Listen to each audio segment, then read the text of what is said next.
Plated Traditions Channel. Welcome to the Plated Traditions Channel with your host Kendra Moses. This is the Plated Traditions. Hello and welcome to the Plated Traditions Channel. My name is Kendra Moses. As always, we have our resident chef Kai off camera. Now this week is Mardi Gras. Mardi Gras is a religious holiday that's usually celebrated a bit more festive than most religious holidays that we actually know of. And there's a very good reason for that. These celebrations have to do with Lent. Basically, it's blowing off steam for the sake of religion, I guess. I'm not quite sure how to really sum it up, but the whole purpose and intention is to make sure that people are able to indulge in things that are important to them, especially food-related things, before they begin a fast. And Lent is all about giving up something. The whole purpose of Lent, as I guess could be described as a discipline. Mardi Gras is such an old holiday that it's difficult to not expect it to have so many components to it. It's something that when I talk about tradition, we talk about the way that certain traditions just don't really, I guess, evolve in certain people's point of view. They're just the same thing, and that's what a definition of tradition is to people. And there's nothing wrong with that. But for a lot of traditions, we have so much room for expansion that has actually been taken over the course of years. Mardi Gras is one of those such holidays. And again, like Valentine's Day, which is not a Christian holiday, it dates back to the time of ancient Rome. So we're seeing that exact same connection with one another across new worlds or new lands, however you want to put it. And over an amount of time, it's a great amount of time. And we're thinking about these things, and everything is spanning from the exact same point, or relatively the same point. And not only just the same location, but we're talking about the same holiday, Lupercalia. So it's fascinating because we're looking at one holiday that basically has no really religious connotations. And it's just, well, besides, I guess, Lupercalia, if you want to call it a religious connotation, because that was their belief system and those were their deities. So for all intents and purposes, as we translate and define things today, that was basically their religion. So we're going to a point in time where we have a religion, even though it's been kind of cast away as paganism, and we have a holiday that has been wrought basically from a belief system that could be translated to a form of religion, and it has created two quite distinct holidays. We're thinking about Valentine's Day that just passed, and it's really not a Christian holiday. So now we're looking at Mardi Gras, an actual Christian holiday that's looking again at Lupercalia. And even though it's kind of cast aside as saying as it not being a very acceptable religion, or even a religion period, hence the word paganism, we see a whole new holiday formed. But it's still, that origin is still kind of iffy, where they're telling you, we're doing this for you. We're changing your belief system for you. And so it will have a different feel for everyone. But they did it. They did it, you know, and so they accepted it. So in a true tradition fashion, everything that was accepted and adapted, that's what got passed down. And what got passed down, and what continues to be celebrated. And that's why even today, from all the way from centuries ago to now in the 2000s, we're in 2025 now, and we're still celebrating this holiday. So we're talking about a point in time where Christianity has come along now. And they took it upon themselves to say, well, we don't agree with what they're doing, but since we're entering Rome, and we're entering Rome with our belief systems, we're going to try to ease our way into the society. We're still going to be very persuasive and very insistent that our belief system becomes theirs, but we're going to try to do it with a bit of tact. And so they took these quote-unquote pagan holidays like Lupercalia and said, well, we see that these type of things are important to these people. Things like celebrations and things coming together, eating and stuff of that nature. So, but we're going to add our own little spin to it and kind of ease it down a little bit and try to give them an inclination that this is going to be something that you're going to partake into because you're about to offer a sacrifice for this new belief system. You're going to take the things that you love and in the name of a new deity. So I honor you, my deity, my new deity, my one deity. I am going to forsake something that I partake in, that I find great enjoyment, and I usually gravitate to on a ritualistic basis. And I'm going to call this a fast. And I'm going to allow myself to go these amount of days and say I will only eat fish. And I will only partake in what they would call boisterous acts. And I will do this in order to honor you. And so this is what they felt was a compromise. When Christianity came into this new world, this was their strategy / compromise. Looking at Mardi Gras and all the components that went into it, this is like the epitome of what we were talking about, how traditions can evolve and can travel and go further. And like I said, I know it will always be a bit of a double-edged sword because we're looking at different point of views where we're seeing where it hails from. Now, Mardi Gras has taken a stance now where it's not necessarily just a Christian thing, but we do find it more often celebrated in areas of the world where Christianity had traveled to and still exists now. So we're talking about places like Germany, Spain, England, of course France, and it even made its way over here to the United States. Not only do we think about the whole Christian aspect, but the whole tradition itself. It traveled all the way from a French explorer. So in 1699, French-Canadian explorer Jean-Baptiste Lemoyne Sire de Bienville arrived 16 miles south of New Orleans. That's why New Orleans seemed to have a really invested interest when it comes to the United States as far as Mardi Gras is concerned. Because basically Mardi Gras was started right there in that neck of the woods. So he came with all his French flair.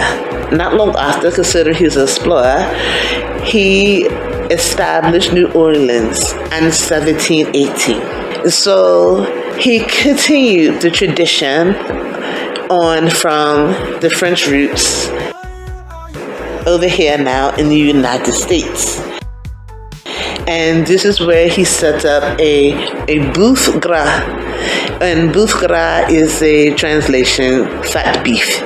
And these were festivities very similar to Mardi Gras. But like I said, he had that French flair. So we're thinking more of an upscale masquerade ball meets a parade. So that's where I also use, not uncommon still today, to see so many fancy dress and attire, especially when it comes to the mass. Because this is all carried over from the French roots that were brought over here to now this New Orleans, United States. Why would it be called Mardi Gras? It's called Mardi Gras because when we think about the original procession of where Mardi Gras was celebrated, or the way that was celebrated during the time of the 1700s. And we're, like I said, we're talking about not today's Mardi Gras, which is not that far removed, but removed enough. Okay, so it was called the Mardi Gras, meaning fête beef, because they had a wooden figure of sorts, and it was quite sizable, and it had to be manned by quite a few men. And so this was part of the procession. Now today we think about Mardi Gras, and we have we considered or called parade floats. So back in the 1700s, this huge bull was their parade float. But over time, they did change it and just used a actual bull. And a bull is a cow. Cows associated with beef, thus Mardi Gras, as fat beef. And this bull would have a white sheet over him. And the white sheet was, I guess, basically, it seems like quite a cheeky way of lamenting the oncoming of Lent. Because, again, we're talking about terminology, how things change. Like we discussed where we were looking at a recipe, how there's quite a few words to discuss the browning process of any particular food. And so today we see the word carnival and we just think, oh, a big party. And again, this is what this was. And so the word carnival can still be used as such. But today we don't think of it as having to let go of something. We think of it as letting go and be free, but not letting go of something. Carnival comes from the medieval Latin word. And this medieval Latin word for carnival translates into letting go of meat. If you still had any questions why would you use a bull? Besides, why not? You're having fun. So this was a direct tie-in of why they call it Mardi Gras, which means fat beef. Beef correlates with bull.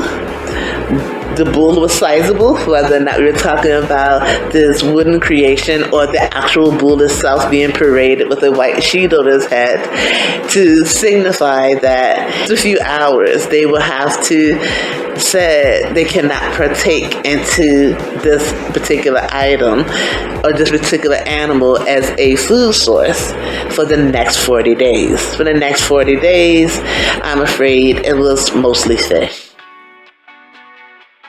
So it's that type of levity that has kept Mardi Gras a rather popular tradition.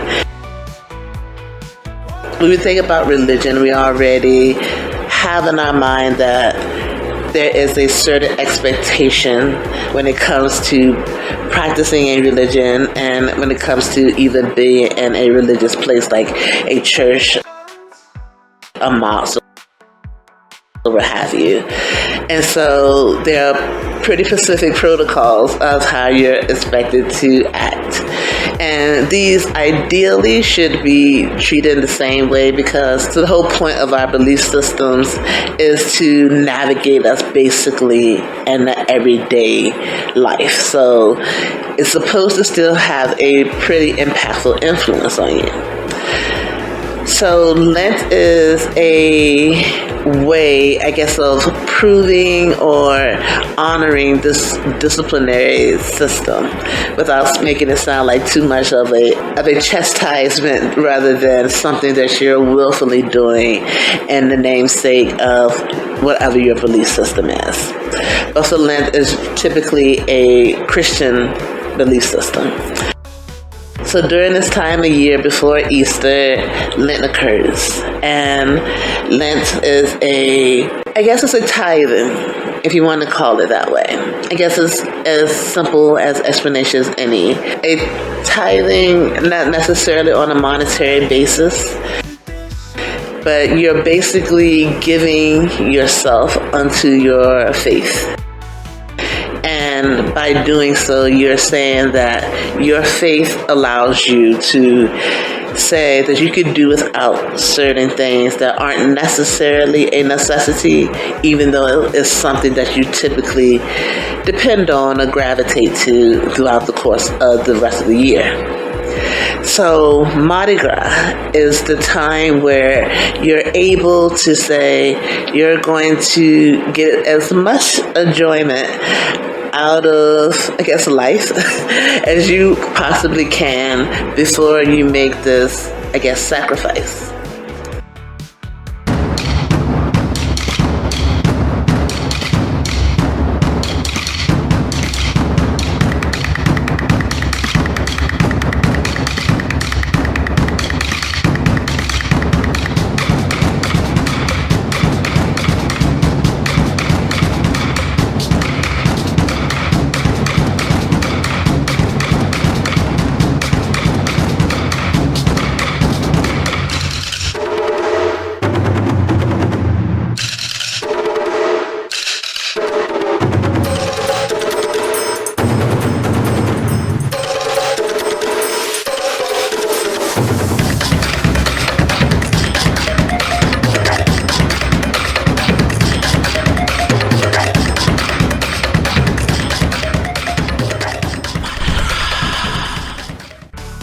So we're talking about something that still remains so vibrant and intricate, and apparently it had to have value. We as a species tend to devalue things quite frequently and quite quickly. And so when we see things that do survive, we can't help but to say, oh, it must have had some sort of value. And that's why we're still doing this. And that's the thing about a tradition. As long as it has a value to who's ever celebrating it, that's what gives it its life. That's what gives it its meaning and purpose. And that's what keeps it going from centuries on in. And so, and even when you think about Mardi Gras, the first thing everyone thinks about is a big party. Even though this big party is meant to ease the tension and solemn nature that these people are going to feel, because they're not going to be able to have all these fatty foods, this rich food, everything that they're going to indulge in. For this holiday, Mardi Gras, Fat Tuesday. It's called Fat Tuesday for a reason. Not necessarily an insult, but this is a time where they're just going to load up. And that's the whole intention, is to load up. They don't care. This point in time, we discuss all types of diets and why people go through their diets. But this is a day that's really set for someone who just doesn't care. They just want to indulge in the richest foods that they can possibly get their hands on, because it's going to be a rough road for them the next few weeks. So it's interesting because we're seeing a holiday that's encompassing all the elements that we've discussed so far on this course. And all of those elements that we discussed on this course has had everything to do from space, celestial beings, from time, from mythology, for religion, for culture. Everything all encompassed in one holiday. And I'm sure there's some things I'm missing out right now, but you get my point. It's something that's kind of all-bounding about it. And we're not really particularly focusing on the bright beads and the shiny colors and everything that you do expect to see for a Mardi Gras celebration, no matter where you are. You expect to see loud music, parties, parades, having fun, and doing everything in that true Lupercalia fashion. Because in that true Lupercalia fashion, they were having a ball. They were just doing anything they wanted to do. And it wasn't really for an endpoint. It was just a celebration. Like any other celebration we do for agriculture and the harvest, it just really was pumped up much more than we think about Thanksgiving. Thanksgiving is a whole lot more subtle than the Lupercalia holiday. But the Lupercalia holiday, even though it wasn't really solely accepted by everyone, I see two holidays back to back that could not deny it. And that's the awesome thing about traditions, when they survive the test of time. And those are the test of time. Mardi Gras is one of those holidays that just ties in everything that we've discussed so far. So every connection that we've made for our lives and our day-to-day lives to the traditions that follow suit. You look at every aspect and you just see, that ties in well with Mardi Gras. And it's not even like you're trying to grasp at straws. You see a connecting force for something that started from many centuries ago to this point in time, and that were two distinct things. Like I said, we started from something that was called a pagan holiday or belief system. And then we moved it to a Christian holiday and belief system. And even though they have similar characteristics, even though they still are formed and basically for the same thing, the celebration of life, they have two distinctions, but yet a very strong connection. And what more can you want, right? And so it's just an interesting thing. It is, at least to me anyway. So it just is something, like I said, always keep in mind. And don't really underscore the things that come across you in your lifetime. Because as annoying as it may be, as confusing as it may be, as nonsensical as it may be, we all still seem to find ourselves at a certain endpoint, no matter how long it may take, that it says, yeah, that makes sense, or we weren't that far divided after all, or we're still doing very similar things regardless of our different characteristics and names and everything else. And leave it to a holiday that lets you just run loose to really kind of personify that all in one typo. And so it really is pushing everything into 24 hours before that time where you do a release and you go back into the world around you in a more organized structure. Traditions music.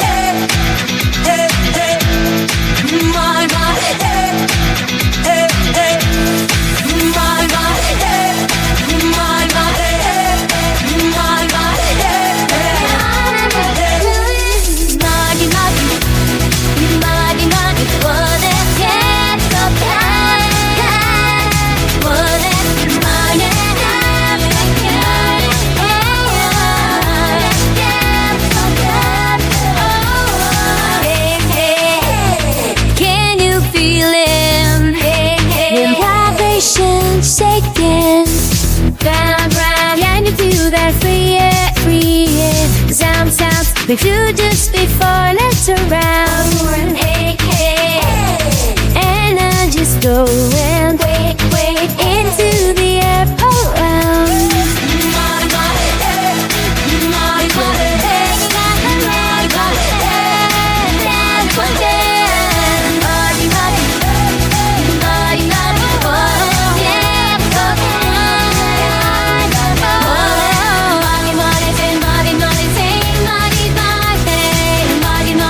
Mardi just embrace the feeling. You know, treating, we got the right traditions. Coming to the kitchen, we ain't no permission. Food almost perfect vision. To keep the party well about, everyone just keep coming down. To where you're here and feel the sound, because it's a Mardi Monday. Today we have to party, be a little naughty. Hey, it's a fat Tuesday, got no moody foodies. Because today everything going down is what it needs to play the traditions around.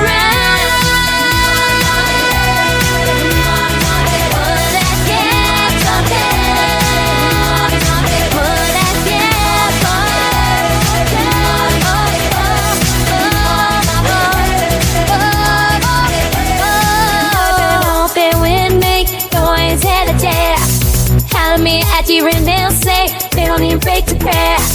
Don't wake up and care. They told me to the head, but alright, alright, alright, alright, alright,